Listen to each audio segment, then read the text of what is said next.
Banyak orang mengira kalau drama perseteruan Puan Maharani dengan Ganjar Pranowo, Gubernur Jawa Tengah, adalah settingan PDI Perjuangan untuk menaikkan popularitas calon presidennya.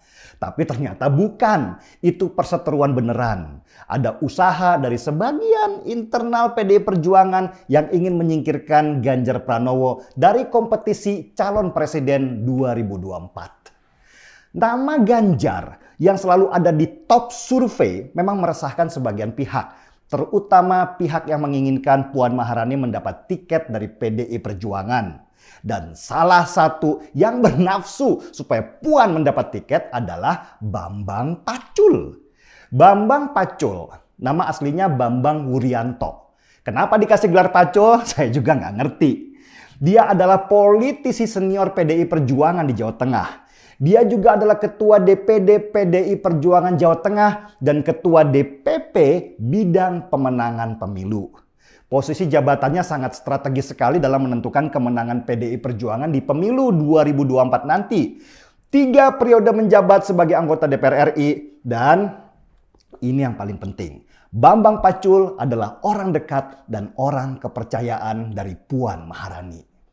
Dari rekam jejaknya sebagai orang dekat Puan Maharani. Jadi jelas ya, kenapa Bambang Pacul terlihat membabi buta membela dan mengangkat nama Puan. Dan batu sandungan Bambang Pacul ya cuman Ganjar Pranowo yang namanya selalu ada di setiap survei yang dilakukan oleh banyak lembaga. Bambang Pacul ingin Puan yang dapat tiket, bukan Ganjar Pranowo. Tapi jualan nama Puan Maharani juga nggak mudah. Nama Puan di setiap survei selalu ada di posisi bawah, sedangkan Ganjar Pranowo selalu ada di posisi atas.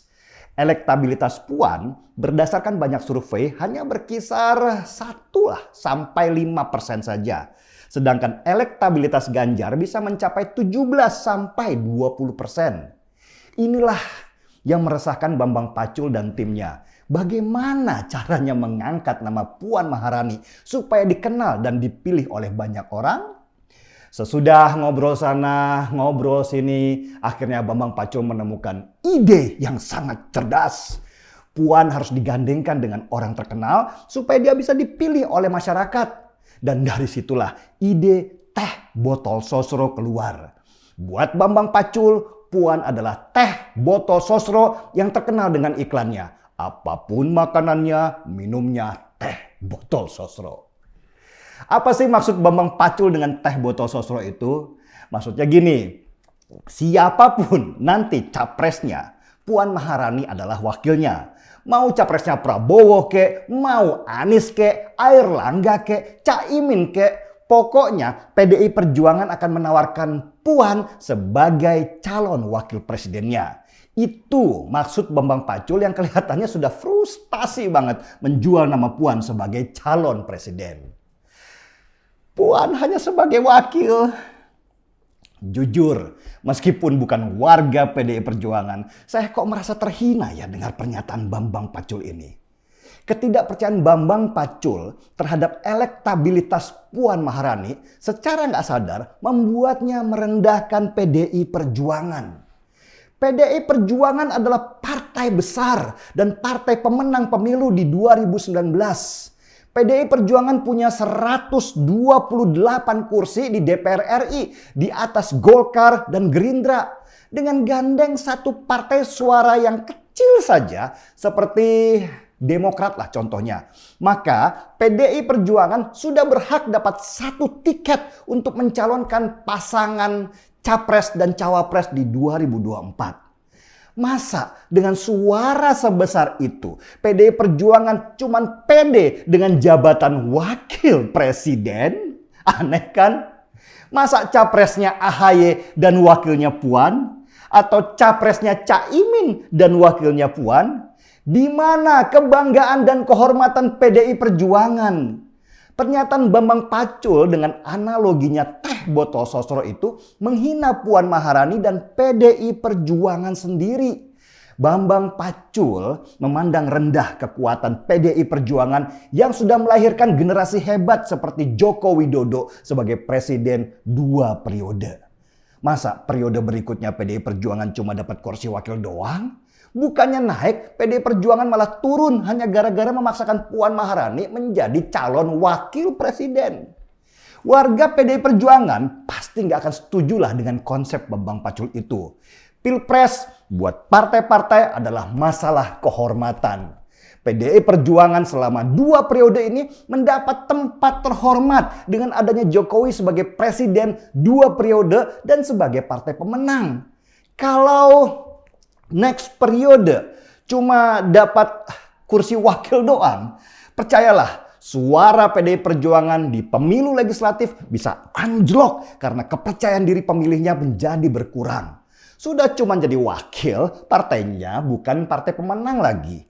Kerusakan yang ditimbulkan Bambang Pacul ini bisa jadi sangat serius dan susah membuat PDI Perjuangan ke depannya bangkit lagi. Seharusnya PDI Perjuangan bangga dong karena ada salah satu kadernya yaitu Ganjar Pranowo selalu ada di posisi atas dalam setiap hasil survei. Gak ada kader PDI Perjuangan lainnya. Prabowo dan Sandiaga Uno dari Gerindra. 2 nama lain seperti Anies Baswedan dan Ridwan Kamil adalah calon non-partai. Mana lagi kader PDI Perjuangan yang elektabilitasnya tinggi seperti Ganjar Pranowo sekarang. Ini hitung-hitungan rasional loh ya, bukan emosional. Kalau memang Mbak Puan elektabilitasnya kurang dan susah dijual ke publik sebagai capres, ya mending fokus ke pemenangan kursi di DPR lagi. Presidennya Ganjar Pranowo dan ketua DPR-nya Puan Maharani. Oke kan? Dengan begitu, PDI Perjuangan bisa memainkan ritme yang lebih leluasa untuk membangun Indonesia, meneruskan tongkat estafet yang sudah dibangun Jokowi dengan susah payah. Terus, apa misalnya kalau Puan jadi cawapres, dia pasti menang? Ya enggak lah. Anggap saja misalnya PDI Perjuangan melirik Prabowo sebagai calon presiden dan Puan sebagai wakilnya. Kartu mati sudah. Prabowo sudah terlalu tua dan dianggap mewakili generasi lama. Dan Puan susahlah diangkat untuk menarik simpati pemilih. Lawannya gimana? Anggap saja ada Anies Baswedan pasangan sama AHY. Selesai sudah. Yang milih Prabowo Puan cuma orang partai mereka saja. Sedangkan pendukung Jokowi bisa-bisa golput lah. Males mendukung kartu mati. Militansi mereka pasti jauh berkurang karena kandidatnya nggak banget. Sedangkan di pihak seberang, militansi mereka makin kuat karena potensi menangnya semakin besar. Dan hasil akhirnya kalah. Kelompok seberang yang jadi presiden dan akan merusak banyak program Jokowi yang sudah dibangun susah payah.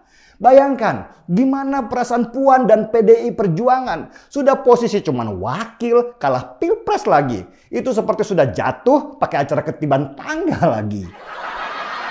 Dengar-dengar Bambang Pacul sudah dipanggil Ibu Megawati karena kasus rekaman bocor yang bilang Puan itu ibarat teh botol sosro. Bu Mega pasti marah besar melihat situasi yang menuju ke arah kerusakan besar PDI Perjuangan seperti ini. Mendukung sih boleh-boleh saja, tapi mbok ya yang rasional. Lihat hasil survei dari lembaga survei yang kredibel sebagai patokan dari suara rakyat. Dan jangan memaksakan sesuatu yang sulit dilakukan. Tempatkan semua sesuai proporsinya. Jangan berlebihan. Hari ini saya nggak ngopi. Untuk menghormati Bambang Pacul dan Mbak Puan Maharani, saya harus angkat secangkir teh tawar. Kenapa tawar? Karena minuman dalam botol itu gulanya kebanyakan. Kalau terlalu sering diminum, badan jadi bengkak nggak karuan. Dan bisa jadi kena diabetes karena terlalu sering mengkonsumsi sesuatu yang manisnya kelewatan. Penyakit bisa dicegah, jangan sampai nanti kita sibuk mengobatinya. Setuju? Angkat teh tawarnya.